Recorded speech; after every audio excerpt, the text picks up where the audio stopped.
You went between there? Yeah. That's right. You went between the potatoes quite often when you go home to the speak, potato sides. But then the other ones are big ones. Oh, there's not many. You need a diary. And then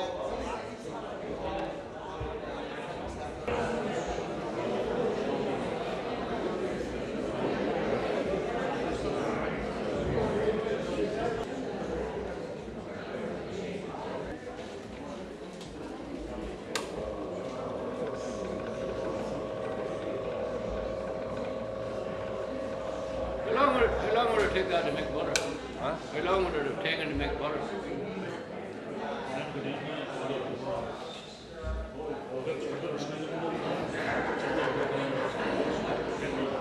I'm ready when you are.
Good afternoon, ladies and gentlemen. You're all very welcome here today to witness history in the making.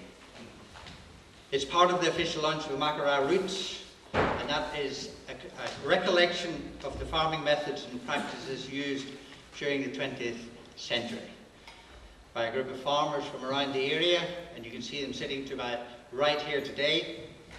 But first of all, I would particularly like to welcome along our guest speaker who will officially open the Maghera Roots project later on this morning, and that is the President of the Ulster Farmers Union, Mr. Barclay Bell. You're very welcome. And also to another representative who's probably first time in Maghera, Mr. Maghera Sharma, who's here with us today representing an organisation responsible for assisting with the funding of the overall project, the Maghera Roots. Mukesh he's been very supportive, and his organisation for a lot of charities throughout Northern Ireland who have been identified specific projects relating to the heritage of their area. Mr. Sharma, you're very welcome. At the other end of the farming spectrum, invitations went out to the Young Farmers Club President, James Spears, who's just recently elected to the position. Unfortunately, James is in Scotland at a wedding, so the Young Farmers Club aren't represented here today. However, we have an apology from the Vice President, Zita Clare. Also missing from the panel is Dr. Anne Bryson, who's a native of Maghera. She's a lecturer at Queen's University and was our mentor for the project. However, she'll be in attendance tomorrow, anyone who wishes to come back for Saturday's 10 to 4, as well as the Chair of Mid-Ulster District Council, Councillor Kim Ashton, who will be in attendance tomorrow. To complete our guest list at the top table are the stars of the show today, the people who opened their hearts, their homes, and made my task of gathering the information relatively easy. They are the 5 farmers. To my right, Elizabeth Shields, Raymond McNamee, Harry Armstrong and Charlie Convery, and to them I give a very sincere thank you. Incidentally, the average age is 78.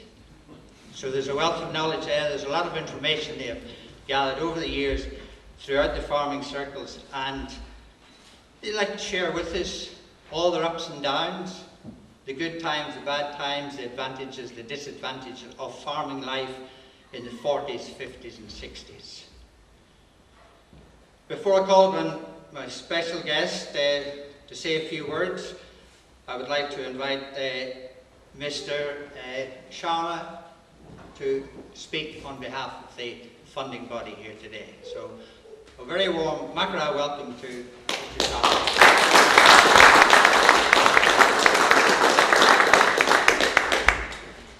Thank you very much, James, and on behalf of the Heritage Lottery Fund in Northern Ireland, I could, first of all, I'd love to congratulate you and everybody involved in this project on its success and on the launch of it today. The Maghera Historical Society and Heritage and Cultural Centre, when I looked at what you do, it is mainly set up to preserve and celebrate history and heritage and culture, and you certainly have done that. When I look at what you've done around the room here today and read about the work that you've all got together to do, it is truly a good heritage project. Heritage Lottery Fund are delighted to have funded this project, and at HLF, as we call it, we don't just, heritage is just not about restoring old buildings and churches and castles. It's more than that. It's about community involvement. It's about getting people together and maintaining that community. The oral history that you've applied in this is very important. There's so much of it in Northern Ireland today that we need to gather, we need to keep, and we need to pass on to the next generation. Farming has always been a part of this country. It is a massive part of this country today and will remain so in future years. And the methodologies of farming generally don't change. It's the technology that's applied that changes. But it's important to remember and use and harness that information that we have. The project, I understand, will carry on in terms of its travelling and the use of the materials and the books and the resources that you've got together, and also all of the information will go on to exhibitions in schools and in other communities, which again forms a very, very good and positive part of this project, which will enable other people to remember and understand and carry on that tradition and remember that. HLF, Heritage Lottery, all of the funding that we pass out to communities around Northern Ireland, to organisations, that money doesn't come from government, it comes from you, the community. It comes from every single lottery ticket that you buy. That's what it's funding projects like this around Northern Ireland. And this particular project has come from two different particular types of project, Our Heritage funding and Sharing Our Heritage funding. Our Heritage is between £10,000 and £100,000, and the Sharing Heritage is between £3,000 and £10,000. Those funding streams are open all year round and have a very short turnaround period of about 10 weeks. Case officers will very much get involved and support the project, providing we feel that it is a good project and ticks all of the boxes that we have set out to make sure that the heritage of the project, the community involvement, and the history of the area and the project and the community is being maintained. We would encourage applications, and we will absolutely support applications that fit all of the criteria that are there from any of the not-for-profit organisations. In fact, I would encourage you, if there are any projects in the area, to very much go forward with them. Some of the works that we do is supporting smaller parks, green spaces, community buildings, conservation and heritage items, which is very much what we've done here today, festivals and celebrations, and volunteer training and support. As long as we are conserving heritage for present and future generations and involving communities, I keep saying that, but all of those things are very, very important to us. Examples of projects that HLF have done in the past, and just to give you an idea of the scale of the work that we've done, we are the largest in the whole of the UK, including government, that supports heritage and the maintenance of heritage around the country. Since 1994, we've put £7.1 billion into heritage projects across the United Kingdom. That's approximately 40,000 projects.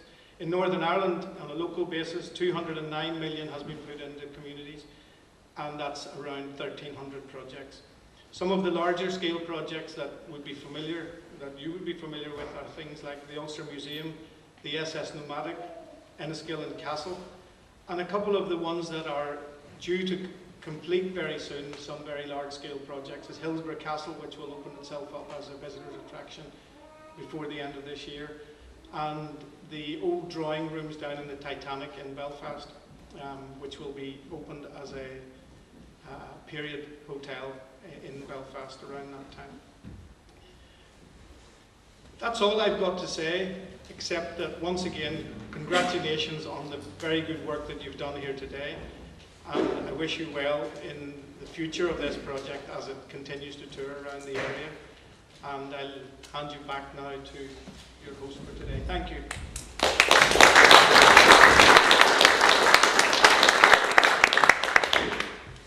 Thank you very much indeed, Rakesh, for that very valuable contribution. Before I introduce the next speaker, or the person who's going to officially open and launch the Maghera Roots, I had a quick word with him beforehand in having a cup of tea. So he's open for any questions, anything you like to throw at him. He's there. He said he's no problem with that so long as it's farming related. So, ladies and gentlemen, give a very warm welcome to Mr. Barclay Bell.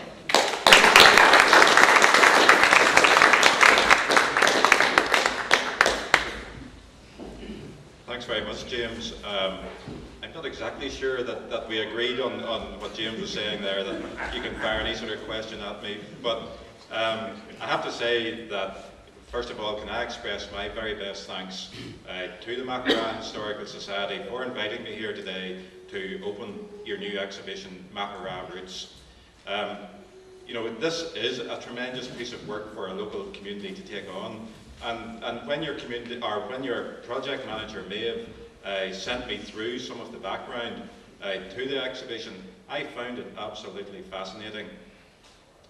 The period of time on which the exhibition focuses was certainly a great time of great change.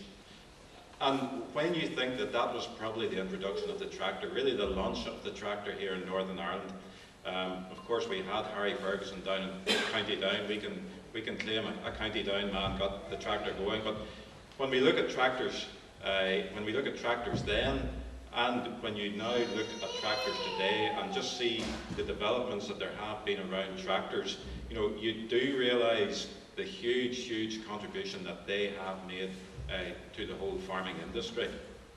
And you know, some of the facts that are within your book, you know, I noticed that in 1944, I think the figure was 6,789 tractors, and probably I found that maybe I didn't even think there would be that number of tractors around in 1944. But then when you come to 2016, and you see that in 2016, 22,631 tractors. So that really shows you the importance of tractors now on farms, that here in a small country like Northern Ireland, we have 22,631 tractors. The number of horses, I think, was even more fascinating. And, you know, 1860 in Northern Ireland, 132,000 horses. That's a lot of horses. And 2016, we had 10,294. So there's been a lot of change there, and I suppose this is, this is where some of the thinking around this exhibition has come from. But we could very, very easily forget about our heritage. I am now the 8th generation on our farm, same family on our own farm, and I certainly feel it does make you very, very conscious of your history and the history on that farm. And farms did look different then. And one thing that did stand out for me when reading some of the stories was very much the fact that most of these farms were mixed farms. There was a wee bit of everything. And sometimes you think nowadays that maybe that wasn't the worst idea. We have seen over the past period of time where farms become so specialised, so focused on one enterprise, and if that enterprise maybe, if it takes a downturn, well, you could well be in a difficult place. But mixed farming, as I say, there was a bit of everything. And I think as well, some of the fascinating stuff, the names of the buildings actually in the farmyard.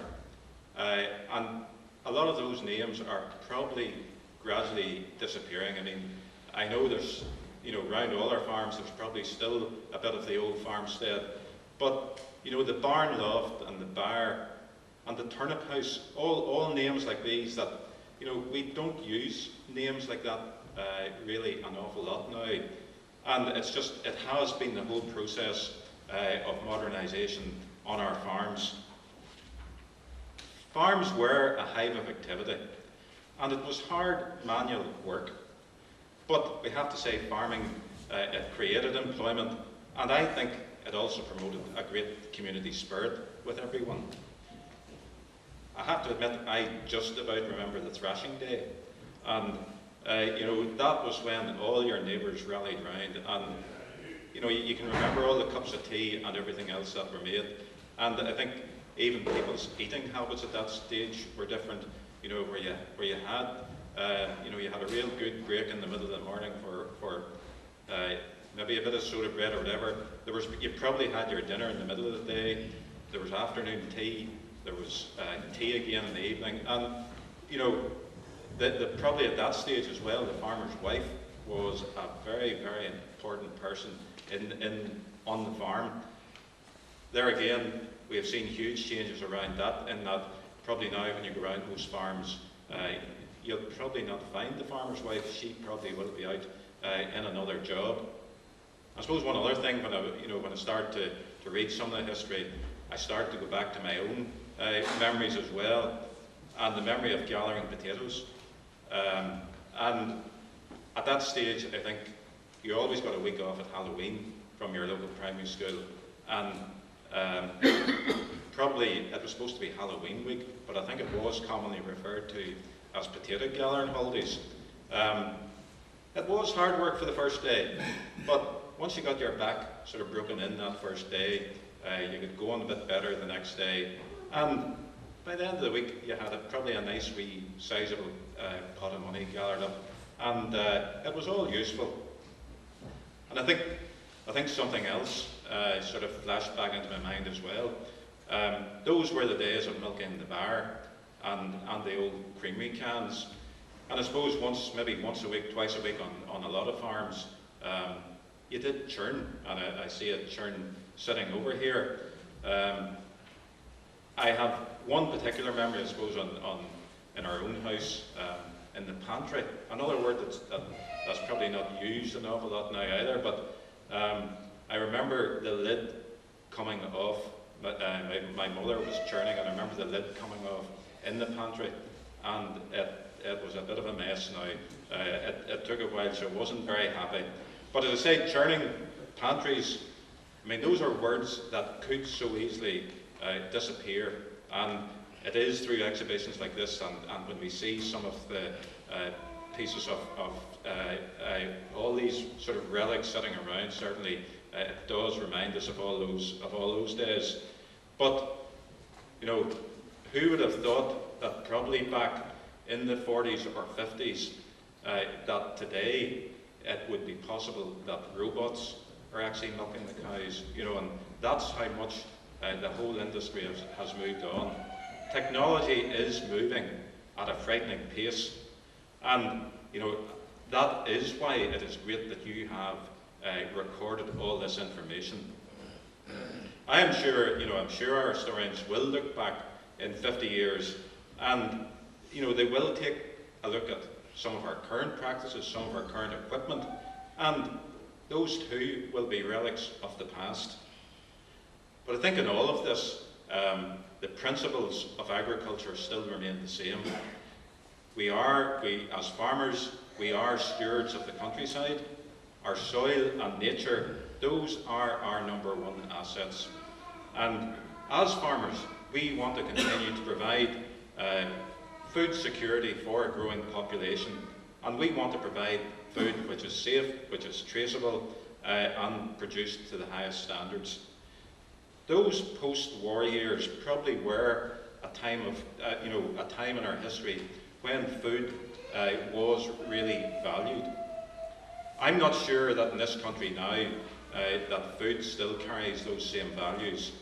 I think we have seen that race to the bottom on price with constant retailer pressure, and of course, as well as that, there is the whole issue of food waste.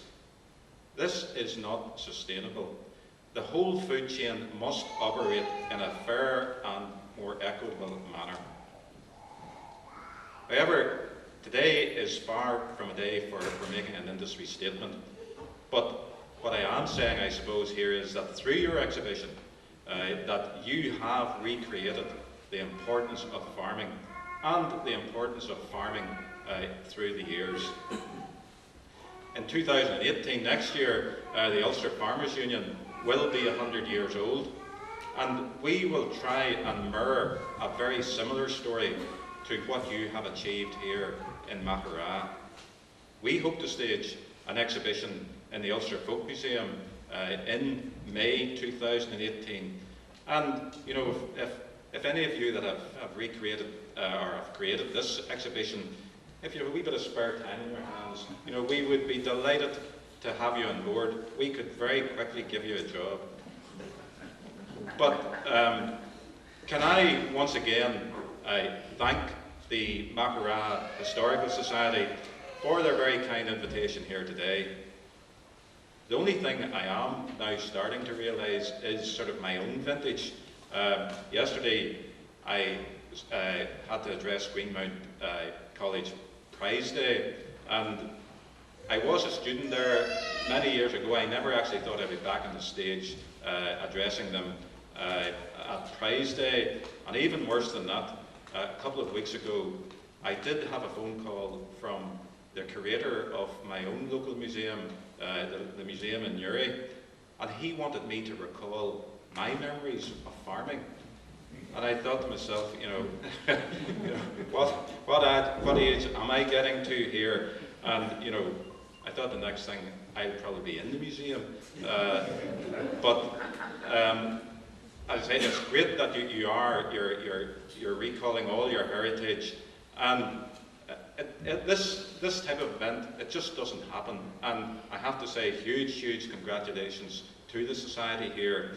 It's an absolutely fantastic piece of work, and I hope, I'm not sure of the time scale, just how long the exhibition's running for, but I'm quite sure that through the local community this will create a lot of interest, and that it is something that can be valued in the local community. So it gives me great pleasure to formally open the exhibition, and as I say, I hope that over the next few days, whatever the time scale is, that everybody comes to appreciate just what farming was all about, and probably the important role that going forward that farming still has in wider rural communities. So thank you very much.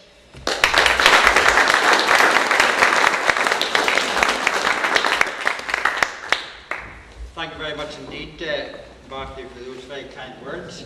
Just one little bit of information that you can take with you to your Brexit negotiations, that around Maghera, October, school holidays were known as Pretty Gathering. So that's just a little bit of advice. However, your vintage you're the next generation and the generation ahead of yourselves. So we wish Barclay and his team all the very best in the future negotiations with the Brexit and the exit from the European Union. So it now comes to the time when I've got to bring into the limelight the stars of the exhibition, and that, again, I mentioned them earlier, as the 5 farmers, myself included. I can't really qualify as a genuine farmer.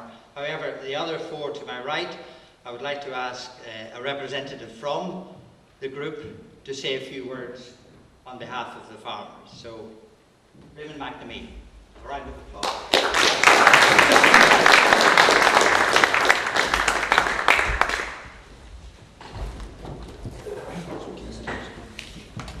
Thank you, James. Ladies and gentlemen, I was often asked the question, how did I get involved? Well, when I joined the Maghera Historical Society, and as I said to Anne-Marie McAleese on her interview for Your Place in Mind, I was cornered by James. Now, a part that she didn't broadcast, she turned around and she says to me, more like demanded. But anyway, no, I was asked by James.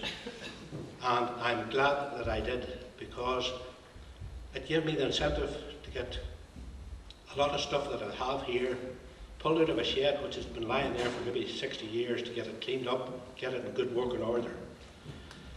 Now, it was handed down to me by my father. I don't know whether that was an intention or not, or whether it was by good thinking on him, or the fact that there were no skips in Maghera at the time. Now, looking down there, I see a lot of stuff that everybody has presented there, and wouldn't it be nice that if some other areas could actually maybe start and do the same thing, and maybe one day that we could all come together and have a real big exhibition of the whole area, not just alone Maghera, and hopefully that could be done. I was going to say sometime soon, but I was going to say really before I'm old and grey, but I think I've reached that stage now, so forget it. Thank you.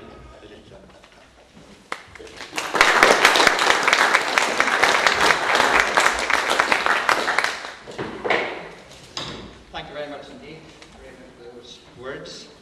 Now, I did mention that it is a community gathering. It's for everybody. It's an open door policy we have here in Maghera. So I invite anyone from the floor who would like to make a contribution to the day's proceedings. If anyone would like to say something on behalf of the community, or just to offer a word of, I suppose, reassurance that we're on the right track and doing the right thing. Anyone like to?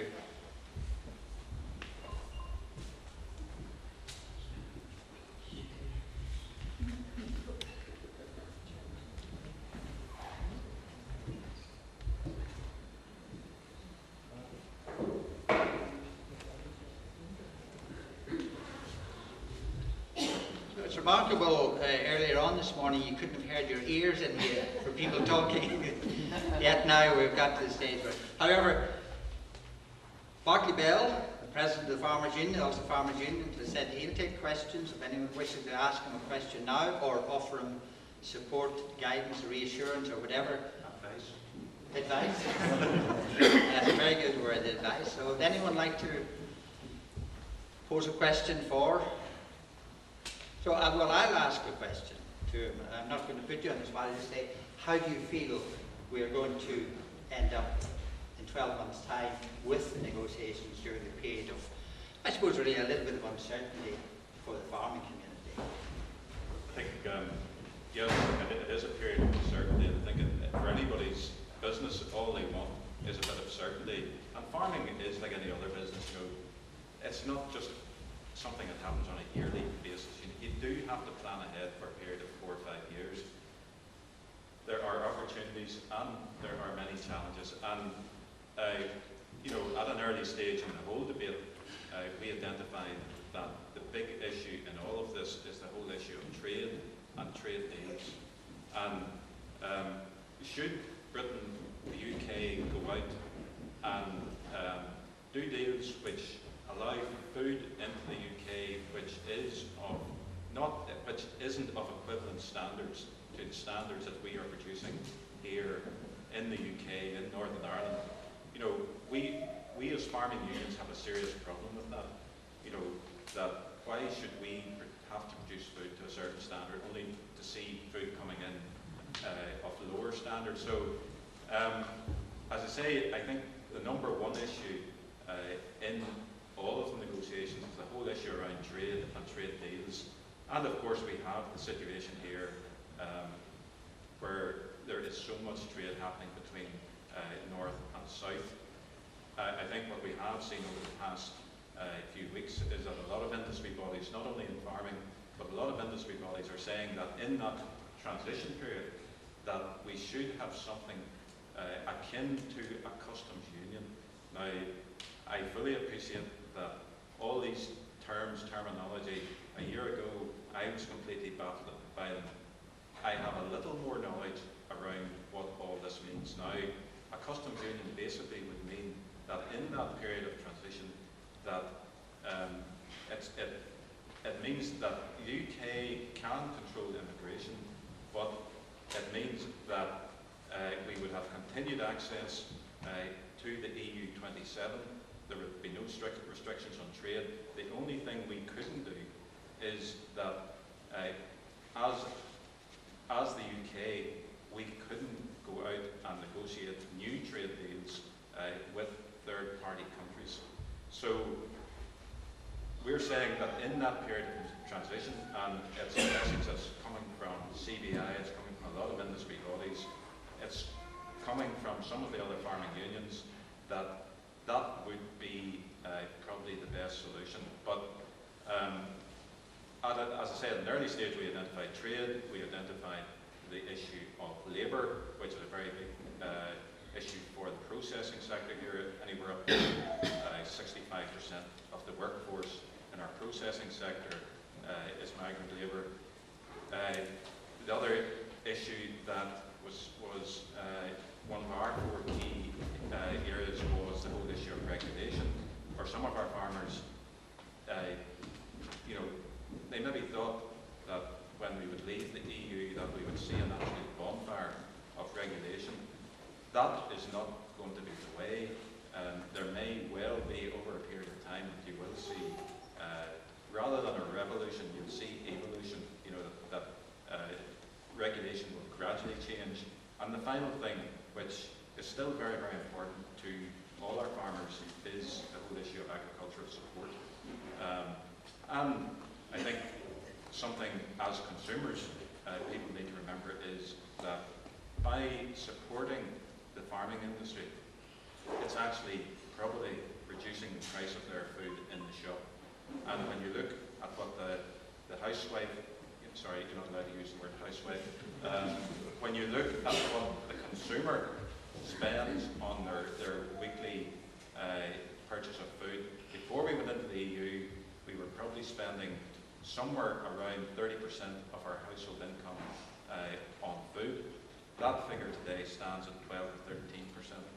So I think, you know, for the wider public, they have to decide: do they want to pay more for food, or do they still want to support farming?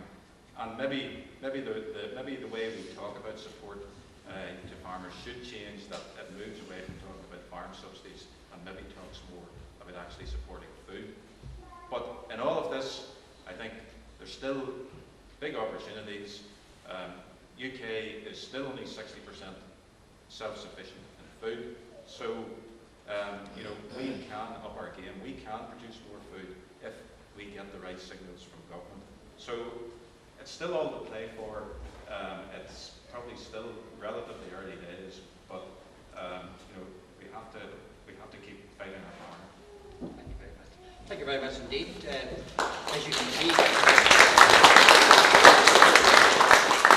As As you can see, the way ahead for Barclay and his team isn't an easy one. It's not a simple one. There's no easy solution, but no doubt it's in very capable hands as we've heard here today.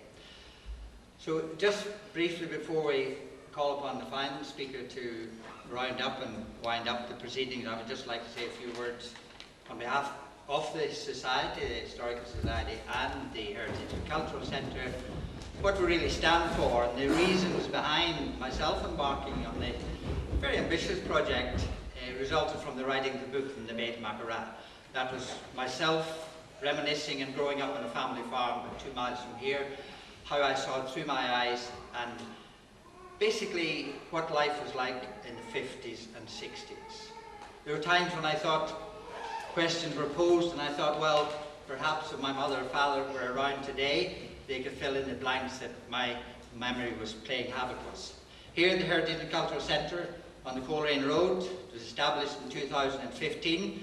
It was to complement the already good work done by the Maghera Historical Society in pursuit of its aims and objectives, which are to work for the benefit of the people of the town, the surrounding districts, by raising awareness of the importance of their history, culture and heritage, and by seeking to preserve all that is best in their heritage for future generations. We're an impartially open and transparent organisation. We have an open door policy where everyone, regardless of race, colour, age, sexual orientation, political or religious beliefs, will be made very welcome and invited to be actively involved with what we're in pursuit of achieving for the people of the town. We also aim to teach, educate the future generations of the importance of their heritage, how it should be preserved, protected, nurtured, in order that it be passed on in a way that is better than how we received it from our forefathers. We have 2 iconic buildings in the town, and thankfully remain untouched: the Ulster Bank and the Church of Ireland Rectory. The latter was commissioned by the Reverend Knox and built in 1830 or thereabouts for a cost of £3,500. This building must be retained and preserved at whatever the cost. The custodians of the rectory may be the church, but more importantly, the building belongs to the people of the town and should be respected in that way. So we're all responsible for the well-being and the maintenance of this historical building. It is at present sitting unoccupied, and if that continues, who knows what will become of it, and it may very rapidly fall into a state of dereliction. If that happens, it's a shame on the church and it's a shame on the people of the community to allow that to happen. We at the Heritage and Cultural Centre discussed with the church and the MUDC, but also the District Council, a plan for going forward for the building. And that would incorporate the entire site, buildings to be developed and made into a centre of excellence to give a sustainable income to the church and to the wider community. The Ulster Bank, I referred to it earlier, is the only other iconic building remaining in the town. In future years, the bank, if they decided to close Maghera branch, what would happen to the building? Would it end up in the hands of a developer? Who knows? It could be demolished and replaced by, in the words of Prince Charles, another carbuncle set in the landscape. We must not allow that to happen. Another building that comes to mind is Victoria House. Replaced by that, as Charles referred to, carbuncle in the town. Maghera is a small peripheral town, mid-Ulster. I call it the gateway to the Causeway Coast.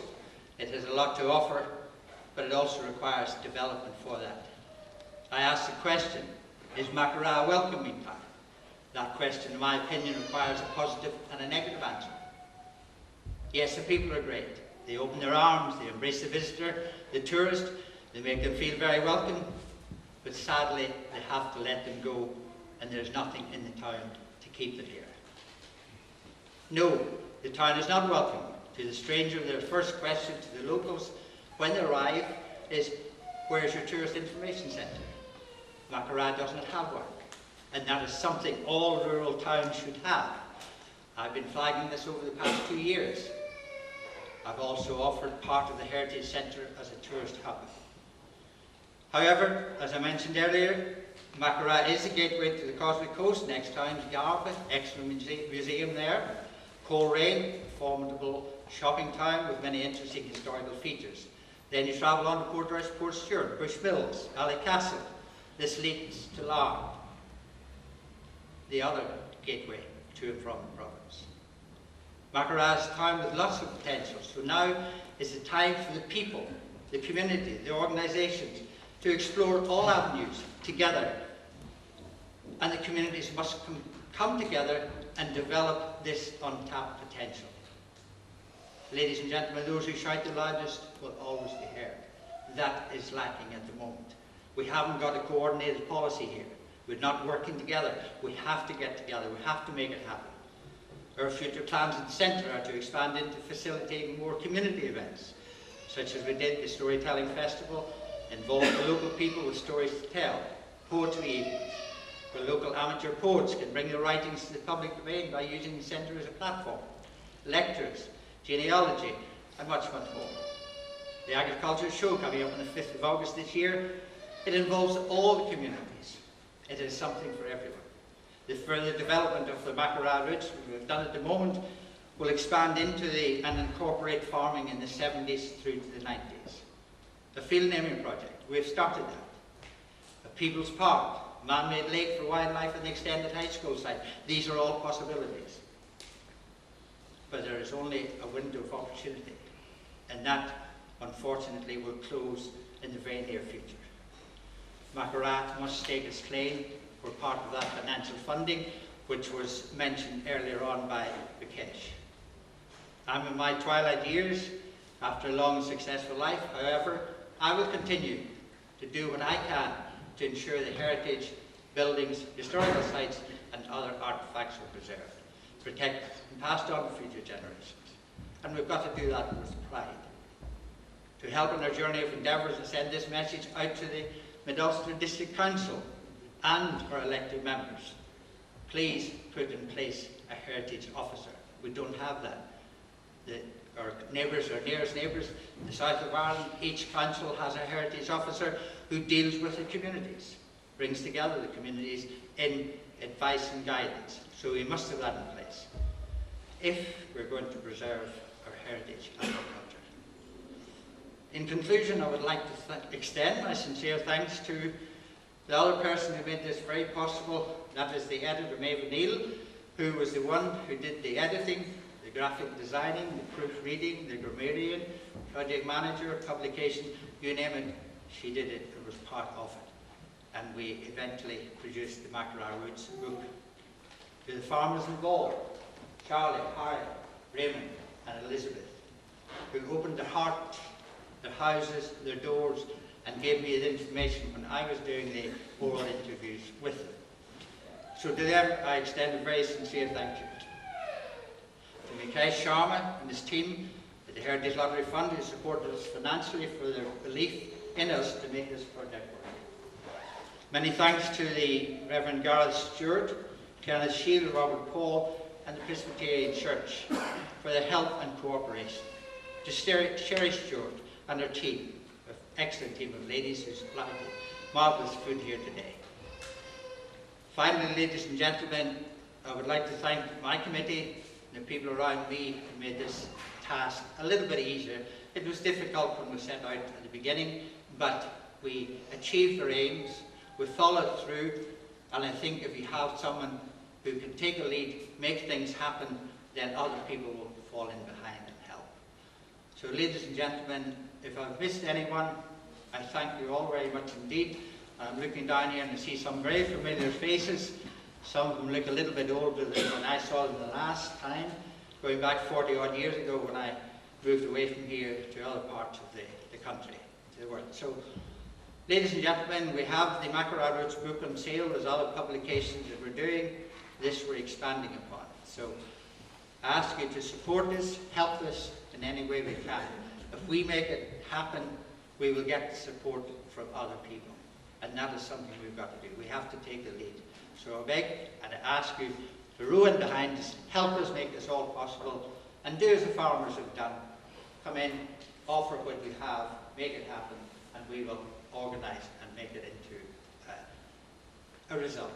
So ladies and gentlemen, thank you very much indeed. I'll now call upon George Shields, our local representative here today, to wind up and summarise, and then after that we will retire for tea, buns, cake, and whatever else. So thank you very much indeed.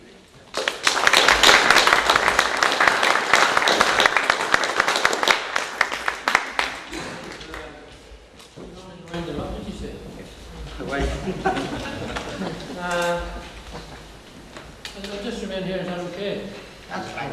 Everybody hear me? Yeah. Okay. You know, all these indignitaries, they call them, sitting around here, the real showmen, the real people out of the moment, the farming representatives, I'm sure they are getting precedence. And then what I did was back in order over here was Kesh and Barclay. Kesh, give him a bit of money, I bet you. Me personally.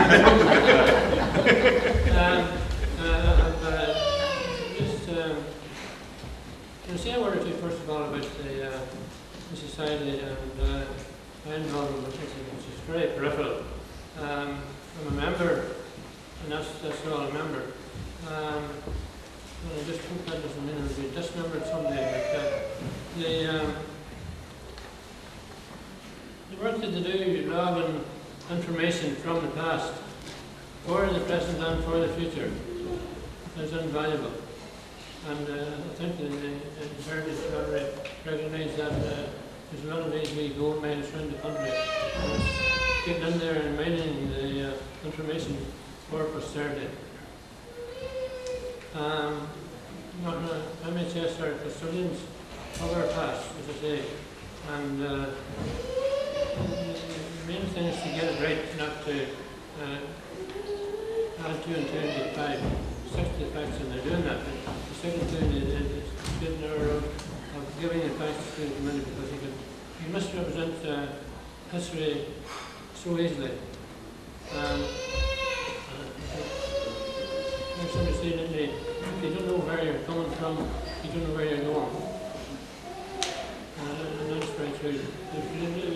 MHS has created a terrific buzz within Maghera and the wider community, much wider community, because it's like the octopus, it's the tentacles go out across the world, to the new world in America eventually, and now America's coming back. Uncle Sam's coming back, and Uncle Sam has a lot of information, genealogy that we can now mine.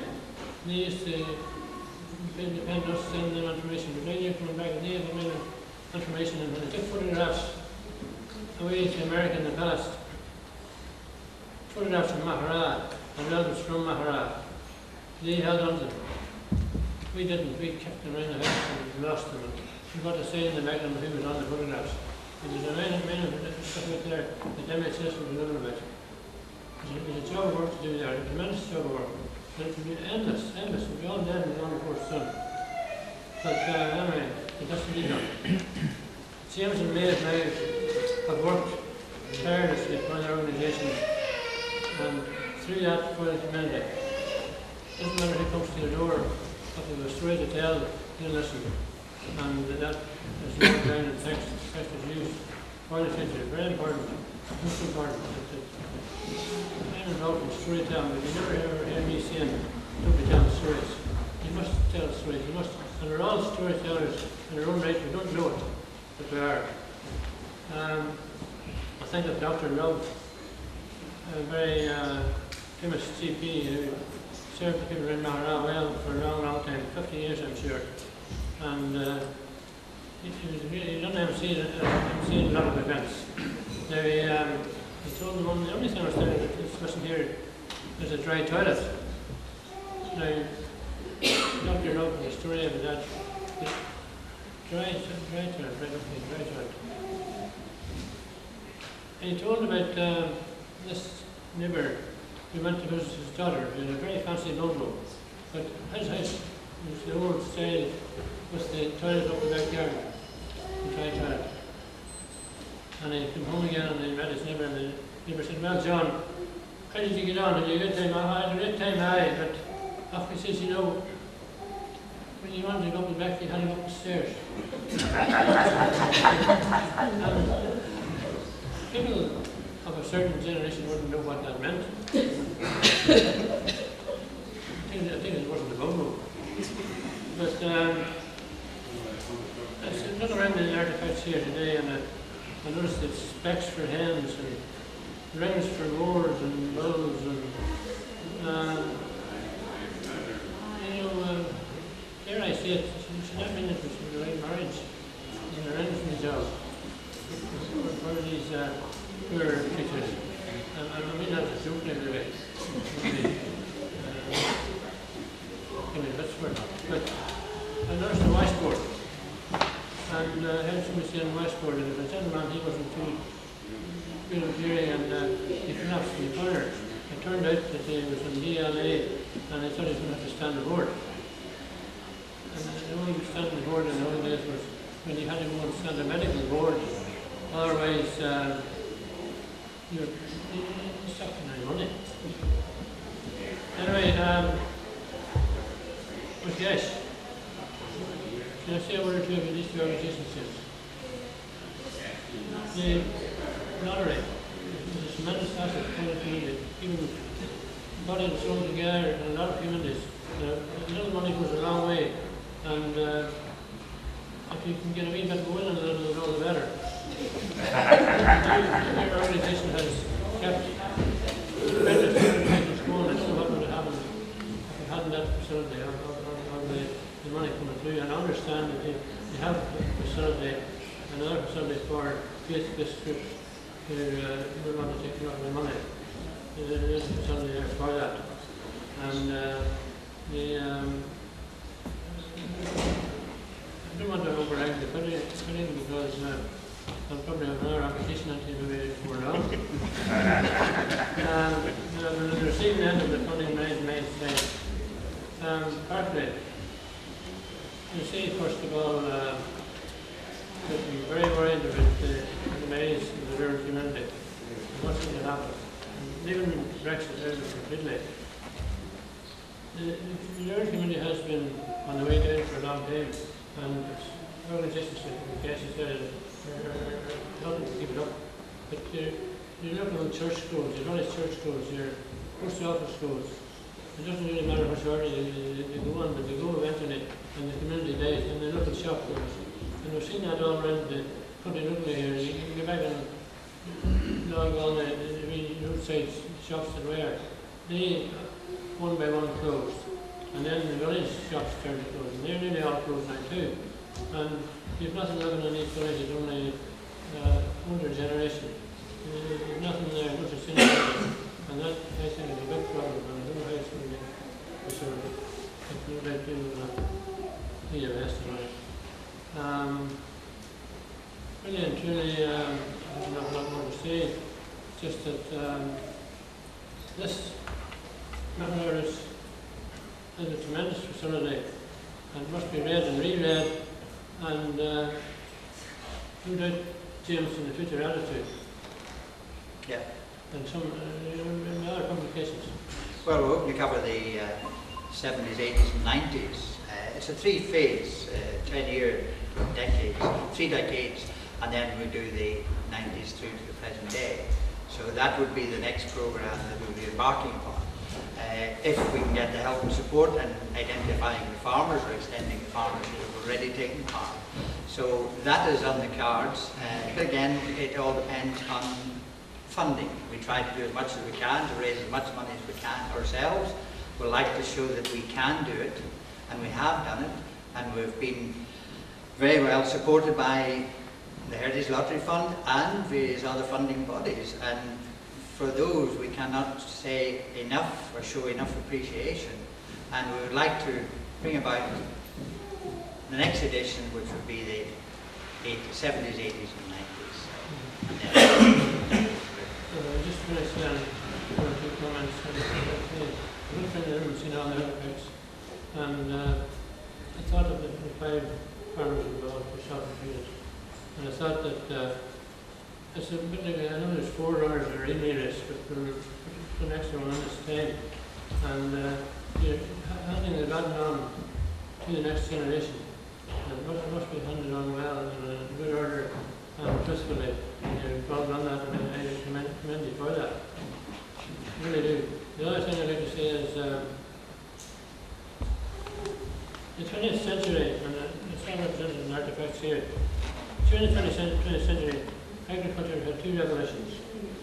It had the revolution going from digging the spurs with a spade to a drill implement behind the horse. So you had the revolution, the industrial revolution, the agricultural revolution was mechanised for the horse. And then from 1950 on, in particular, you had the mechanisation for the tractor. So you really had two lots. And before that, nothing had changed for hundreds of years. The first trail digger in Northern Ireland, I believe, belonged to Sam Seeds in the Mill. And he bought it, he started about in 1981 for £11.06. And it's now in the Museum of Frontier Culture in Stanton, Virginia. And the dog and all with it. So, it's James in particular representing the organisation when it's on and thank you all. Thank you very much.